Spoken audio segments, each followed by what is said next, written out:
Hi guys, so here's a quick look at the PlayStation VR update for Dirt Rally. Now then, as soon as I loaded the VR, this is what I saw initially. So that wasn't right, so what I had to do was hold down the start button to center my view. And sure enough, there you go, it puts me in the cockpit of the fantastic Lancia Stratos. So, good detail in the cockpit there. You can see the handbrake there and various bits. The side mirrors work nicely, and so do the rear view mirrors. Of course, we have the co-driver there looking pretty decent. There's a pace notes, close up of the pace notes if you ever wanted to see that. And here's the countdown now as we rev the car. And away we go then. Now, the first thing that I noticed with this VR mode is just how sensitive the controls were. You know, I'm using the T300 wheel, which is set to 1080 degrees of rotation. And within the Dirt Rally options, I do have the wheel lock to match the lock of the cars that I'm driving. So it's pretty, you know, a very unsensitive setting, if you like. So I was taken back a bit just when I, you know, first played this. This is my very first go, and you know just how sensitive the controls were. So I had to be very, very delicate with my inputs. But you know, it does do a good job of putting you in the car itself. But yeah, you know, the sensitive controls, it didn't really feel like Dirt Rally to me. It felt like almost like an arcade version of Dirt Rally because, you know, the car just, it's so easy to turn in. It's very oversensitive with the default controls. So I imagine you will need to go into your settings and try and find a setting that works for you. Because for me, this was overly sensitive, and it just felt like, as I go into a tree there. So there you go. It just felt a bit off to me, the default settings. So I'm hoping I can turn down the controller, the steering sensitivity, and find a setting that works well for me personally. So it was good just seeing the people there going past. You know, they're real life size people, so it was very impressive. And you know, it was quite distracting. I was actually looking at them and not paying much attention to the road, but there you go. But you know, overall impressed with the scale of the world. You know, it does a good job putting you into the cockpit of the cars, but not quite so keen on the sensitivity of the steering. That really was a bit jarring.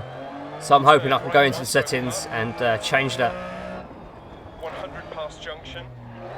So coming around this tight right-hander. Again, lots of people. You'll just see me looking to the side every so often just to take in the world. And again, lots of people. So, you know, it just adds a little bit more life when you see them in full-size scale. And perhaps there I was having a little look at the people there and maybe getting a little bit distracted. And I love looking down at my gear as he changes gear there. You see there, very satisfying. You know, great sound with Dirt Rally, of course. And you know, this was a decent experience. If I could only get the steering right. You see the car, you know, really violently sort of going from one extreme to the other, sort of snaking along the road every so often. It's just me, just trying, you know, not quite getting on with the handling. And you can see another little crash there. So it is, another thing I want to point out is actually the scale of the car, because, you know, if you're used to playing on a 2D screen, it is very different in the 3D environment. And, you know, it's hard to actually judge where the edges of the car are. So that will take a little bit of getting used to. But, you know, as it is a new experience, of course, there will be, you know, it will take a little bit of time to sort of get the best out of.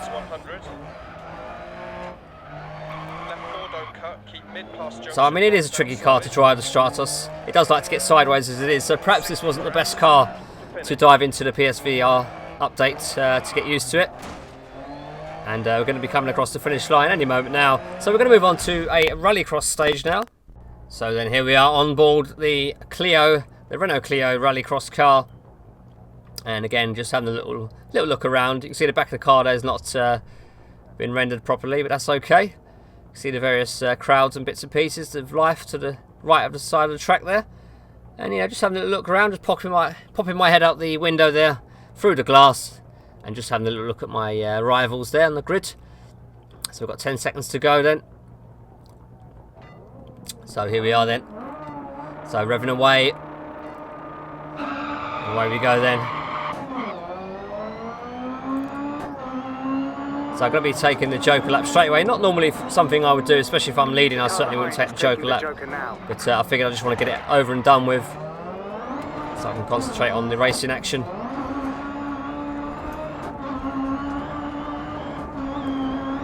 So again, you know, unfortunately it was a case of oversensitive steering. Again, you can see the car slapping on me there. That wouldn't normally happen if I'm playing, you know, on the regular 2D setup. So it almost seems like when you do go into the VR mode, it seems as if it's just overly sensitive with steering. I don't know why that is. I'm not sure if it's a simpler handling mode or is it just the default settings, the way it's set up. But it certainly wasn't for me, so I will need to go back and tinker. So that was the first lap over with then. It's been a while since I've been on Dirt Rally. I mean, well, apart from the video I did the other day, as I see the car there coming out on the Joker lap, but I do take the second place then. In fact, everyone barring the leader in front has taken the Joker. So we get on the brakes then, third gear corner. Wheels really skidding away there. And on the brakes here for the second gear corner. Sometimes I have to go down into first, as you can see right there, into first gear. So coming up towards the end of the second lap then. So, you know, do let us know if you want to see more stages and cars. Just let us know in the comments, and I'll try and get round to accommodating you guys. But, you know, early impressions are, you know, fantastic immersion. You know, it really does add so much to the game. It really does put you in the car. You know, you've got to scale the car around you, the people at the track side. Everything is life-sized. You know, it's fantastic in that sense. But I just wasn't impressed at all with the handling. Far too sensitive for my liking. It almost felt like an arcade game. It was that sensitive for me. So, you know, I have to really try and sort that out. And, you know, if it is something that you've been struggling with as well, do let us know in the comments how you're actually getting on with it. But for me personally, it was just too much. Far too sensitive. So coming around here then, we're going to be coming up to the last stage of the third lap. So we've got 3 laps to go then. We've got the leader in front who hasn't taken the Joker lap. I have taken my Joker lap as I go slamming into the side there. And we're looking pretty good for the lead, as long as the leader don't get too far ahead of me. So I've got to try and close this gap a little bit. So again on the brakes then. Dropping down to second gear there. And a bit of pressure from the car behind actually, so I have to be mindful of that. And you know, you are checking your wing mirrors and your rear view mirror in the VR mode, so it just gives you that little extra level of immersion that you just simply cannot get with a traditional 2D setup. So it is a lot of fun. Visually, you know, much less jaggies than Drive Club. So in that sense, it was surprisingly good actually. It pretty much lived up to the trailer that we saw initially. So that was a very good surprise. But you know, like I keep saying, it's just the steering. I could not get on with the steering sensitivity, and so that has to be sorted. You know, I'm very interested to see if it's something that you guys have been struggling with as well. So, you know, do let us know in the comments how you're getting on with it. So we've got one more lap to go then after this one. And we're closing the gap to the leader, who still hasn't taken the Joker lap. So he will be coming in on the last lap. And the plan is to take the lead and finish in the first place. Over the curb then. And there you go, the lead car into the Joker lap. So I hit the brakes then, third gear through here. Now you just see me having a little look there just to see if he comes out by my side, but no, I do have a decent enough lead. And we've got about 30 seconds to go, so just got to keep it composed in the lead, and we'll take the win. So this is perhaps the trickiest bend of the course, Liddon Hill this is, by the way. And second gear, sometimes down into first there. You see me drop down into first once more, just to get the sort of wheels spinning. Does bog down a little in second gear through there sometimes. And again, coming over this dreaded bump here, you mustn't go over that left bump because you can spin out, you can actually topple the car. But that was it for a first quick look at some PlayStation VR action of Dirt Rally. Let us know in the comments if you want to see more cars and tracks. And thanks for watching. Well, how do you like it? Makes me feel...